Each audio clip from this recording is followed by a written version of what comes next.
اعوذ باللہ من الشیطان الرجیم بسم اللہ الرحمن الرحیم صلی اللہ علی حبیبہ محمد وآلہ وصحبہ وبارک وسلم۔ عصا مارنے سے چشمے جاری ہو گئے۔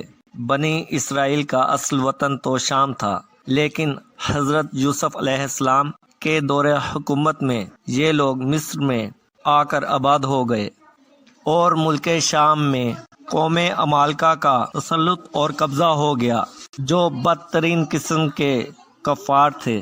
جب فرعون دریائے نیل میں غرق ہو گیا اور حضرت موسیٰ علیہ السلام کو فرعون کے خطرات سے اطمینان ہو گیا، تو اللہ تعالیٰ عز و جل نے حکم دیا کہ قوم عمالقہ سے جہاد کر کے ملک شام کو ان کے قبضہ اور تسلط سے آزاد کروائیں۔ چنانچہ حضرت عیسیٰ علیہ السلام 6 لاکھ بنی اسرائیل کی فوج لے کر جہاد کے لیے روانہ ہو گئے، مگر ملک شام کی حدود میں پہنچ کر بنی اسرائیل پر قوم عمالقہ کا ایسا خوف طاری ہو گیا کہ بنی اسرائیل اپنی ہمت ہار بیٹھے اور جہاد سے منہ پھیر لیا۔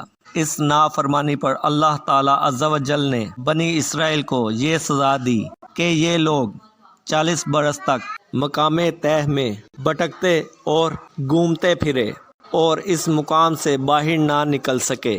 حضرت موسیٰ علیہ السلام بھی ان لوگوں کے ساتھ مقام طے میں تشریف فرما تھے۔ جب بنی اسرائیل اس بے آب و گیا میدان میں بھوک اور پیاس سے بے قرار ہو گئے، تو اللہ تعالیٰ عز و جل نے حضرت موسیٰ علیہ السلام کی دعا سے ان لوگوں کے کھانے کے لیے من و سلویٰ آسمان سے اتارا۔ من شہد کی طرح کی ایک قسم کا حلوہ تھا اور سلویٰ بنی ہوئی بٹیریں تھیں۔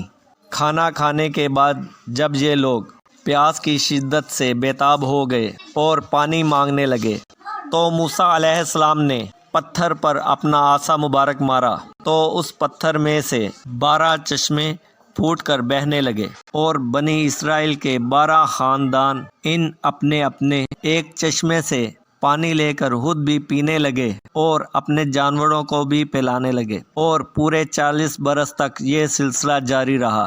حضرت موسیٰ علیہ السلام کا یہ معجزہ جو عصا مبارک اور پتھر کے ذریعے ظہور پذیر ہوا، قرآن مجید نے اس واقعہ کو اور اس معجزہ کو اس طرح ارشاد فرمایا ہے: اور جب موسیٰ علیہ السلام نے اپنی قوم کے لیے پانی مانگا تو ہم نے فرمایا اس پتھر پر اپنا عصا مارو، فوراً اس میں سے 12 چشمے بہہ نکلے۔ ہر گروہ نے اپنا اپنا گھاٹ پہچان لیا۔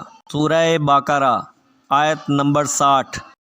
صلی اللہ علی حبیبہ محمد وآلہ وصحبہ وبارک وسلم۔